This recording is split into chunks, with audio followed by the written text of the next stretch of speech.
The following podcast by Fusion Family Wealth, LLC, Fusion, is intended for general information purposes only. No portion of the podcast serves as the receipt of or as a substitute for personalized investment advice from Fusion or any other investment professional of your choosing. Please see additional important disclosure at the end of this podcast. A copy of Fusion's current written disclosure brochure discussing our advisory services and fees is available upon request or at www.fusionfamilywealth.com. So welcome to another episode of Fix It Friday.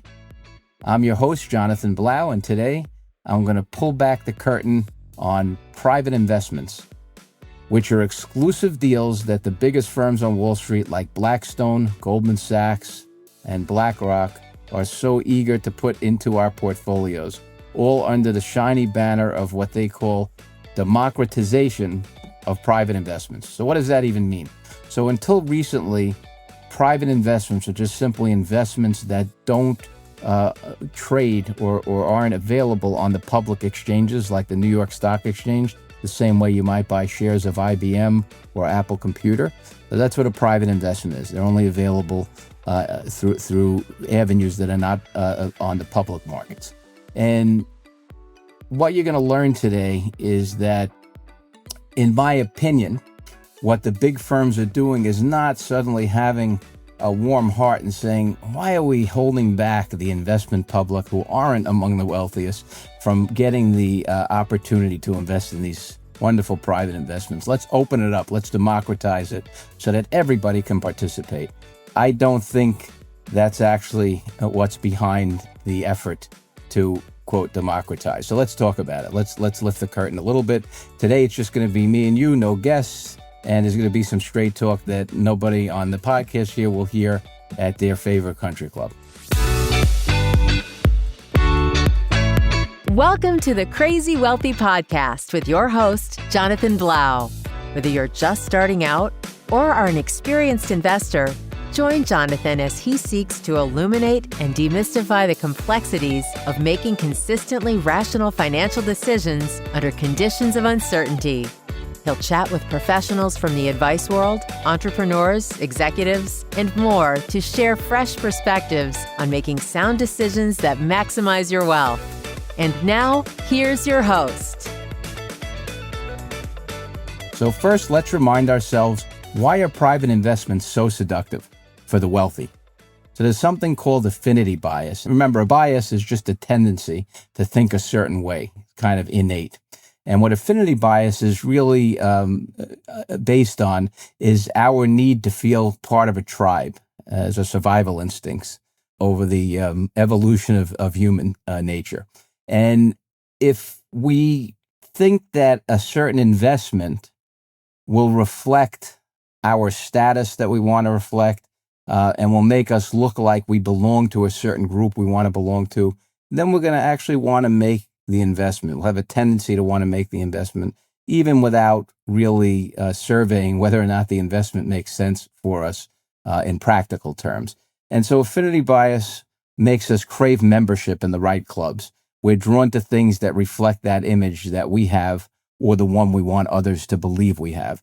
There's also something called FOMO, which we've all heard of, fear of missing out. And there's a huge investment group called Tiger 21, which is the largest or most wealthy investment group in America, if not the world. And the members of Tiger 21 always want to know what everyone else is getting into in their group of billionaires. Many of them are billionaires, so that they're almost programmed, and we're almost programmed to want into. So let's not forget also diversification. We're told by the industry that private investments are ballast against public market storms or bear markets. So if we remember, in April, we had what was called the tariff tantrum. The S&P 500, the broad stock market, declined on April 3rd and 4th, 5% each of those days for a 10% two-day decline. And what was interesting to me during that decline as it relates to private investments is I received an email from one of these big private investment firms saying to me, as an advisor, you should consider now adopting private investments if you haven't. And the reason is that it'll help your investors to stay the course during times like this, not because the investments themselves might be doing better than public investments like the stocks in the Standard & Poor's 500, which moved down 10%, but because private investments, unlike the Standard & Poor's 500 companies that trade on the public markets, don't reflect instant price moves down or up.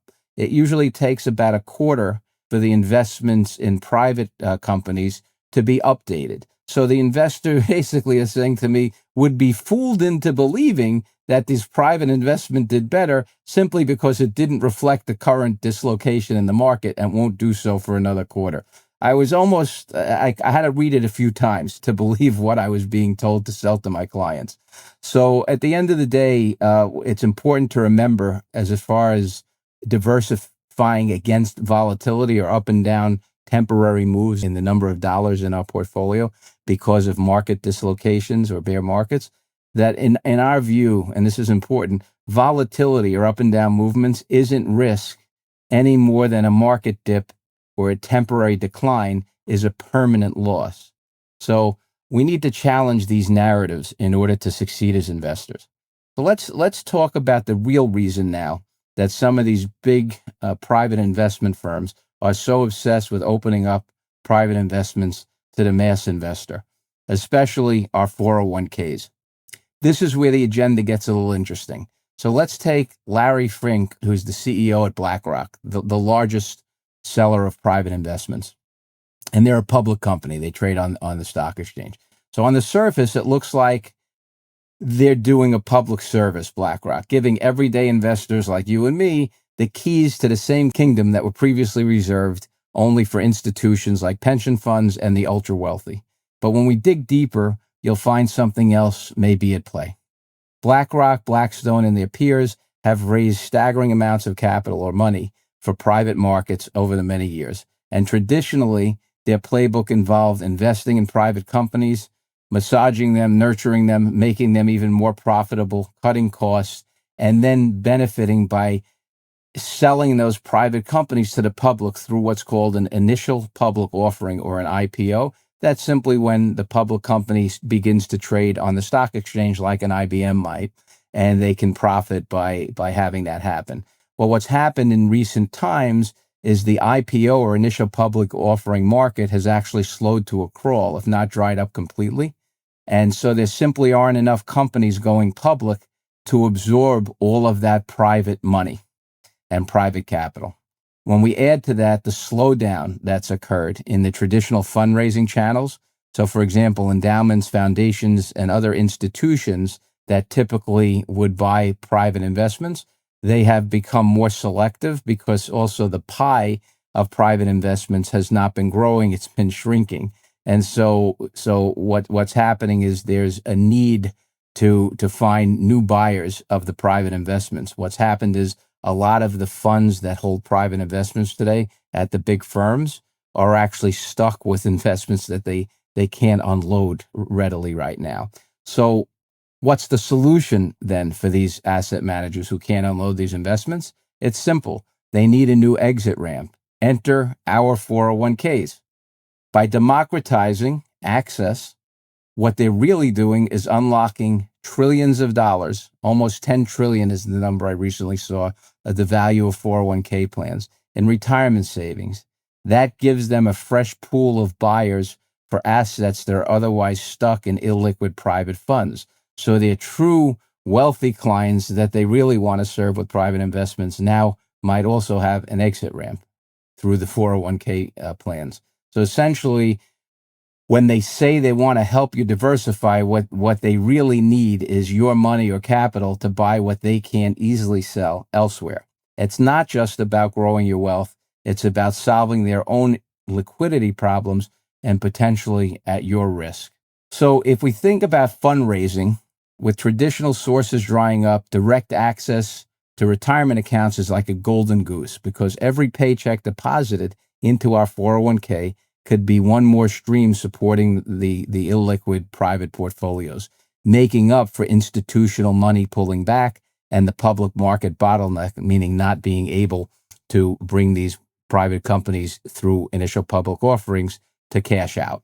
The shine of private is used sometimes cynically to move their investments off of their books along with the risk and move the same onto your books.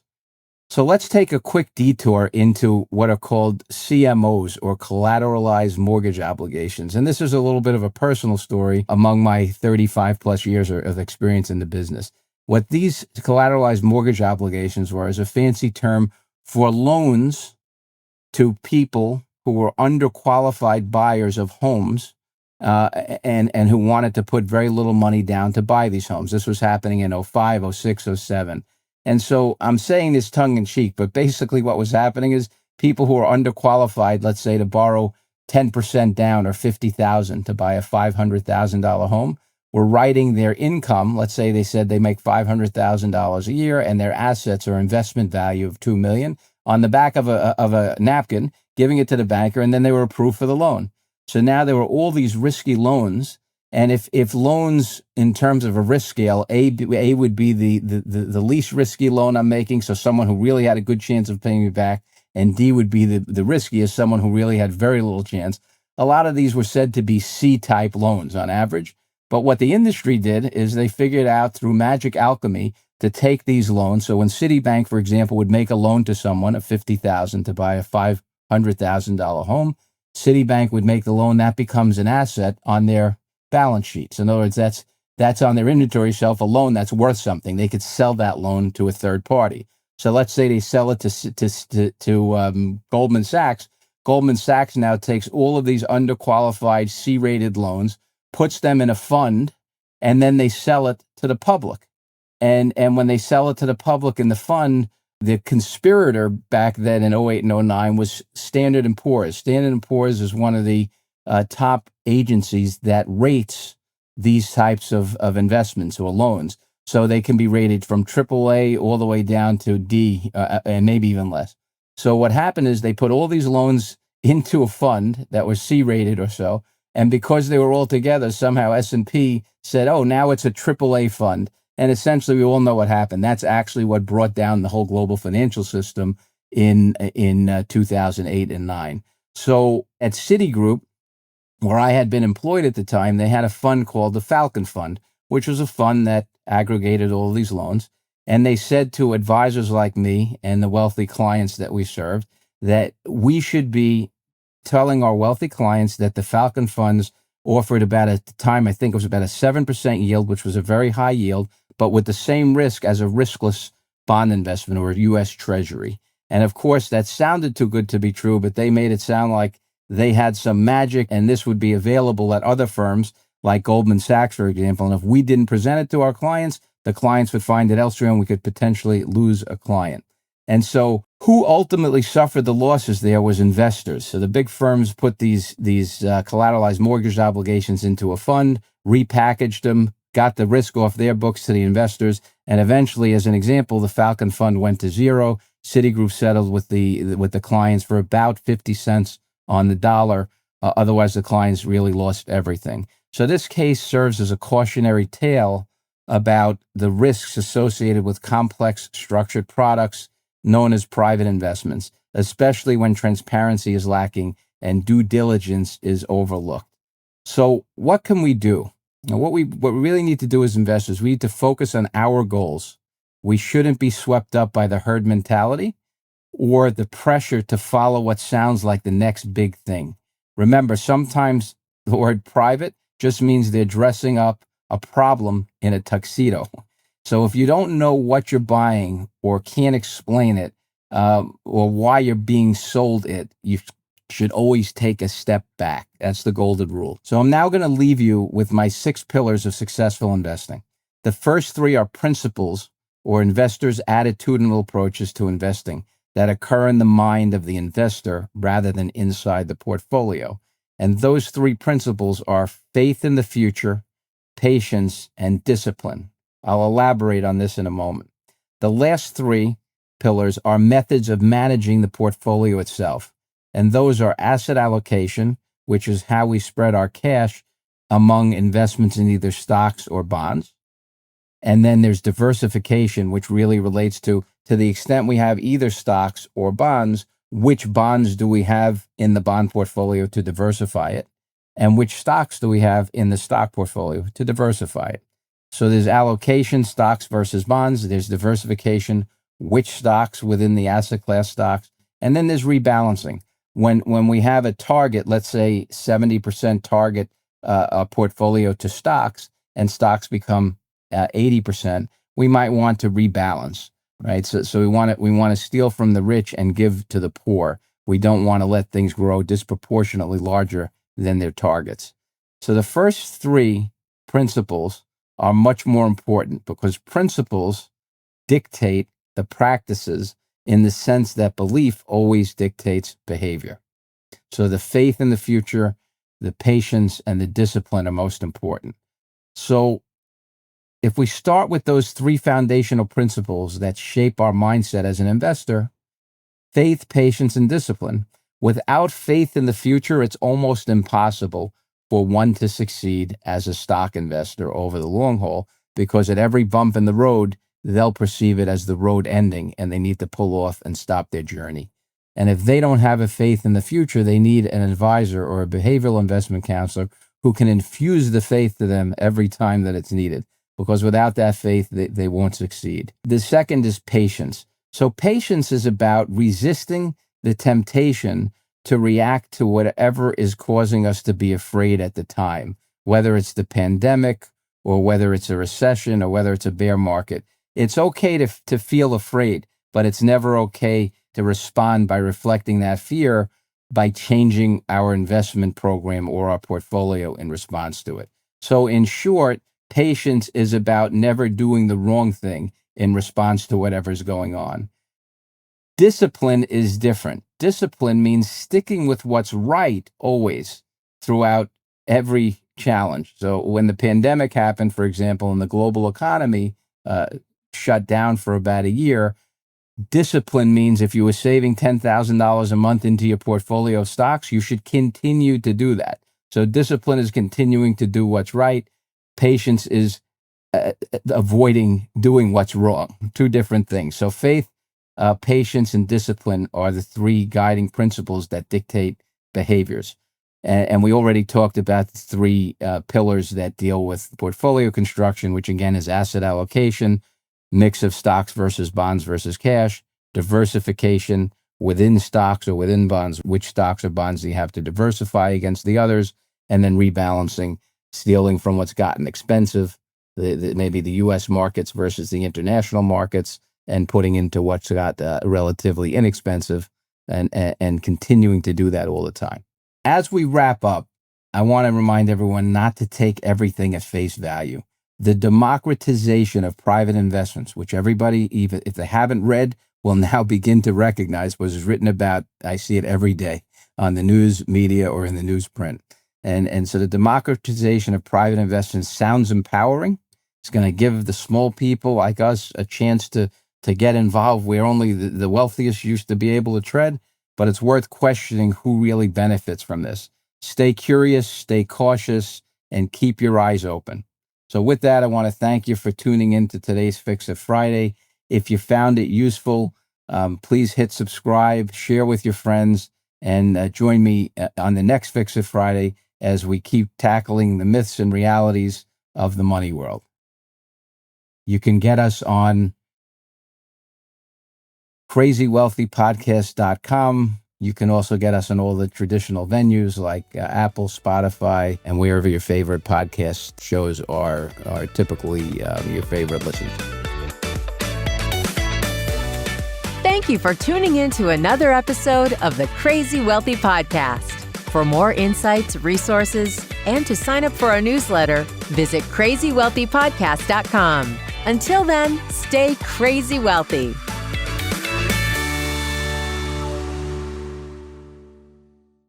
The previous podcast by Fusion Family Wealth, LLC, Fusion, was intended for general information purposes only. No portion of the podcast serves as the receipt of or as a substitute for personalized investment advice from Fusion or any other investment professional of your choosing. Different types of investments involve varying degrees of risk, and it should not be assumed that future performance of any specific investment or investment strategy, or any non-investment related or planning services, discussion, or content will be profitable, be suitable for your portfolio or individual situation. Neither Fusion's investment advisor registration status, nor any amount of prior experience or success should be construed that a certain level of results or satisfaction will be achieved if Fusion is engaged or continues to be engaged to provide investment advisory services. Fusion is neither a law firm nor accounting firm, and no portion of its services should be construed as legal or accounting advice. No portion of the video content should be construed by a client or prospective client as a guarantee that he or she will experience a certain level of results if Fusion is engaged or continues to be engaged to provide investment advisory services. A copy of Fusion's current written disclosure brochure discussing our advisory services and fees is available upon request or at www.fusionfamilywealth.com.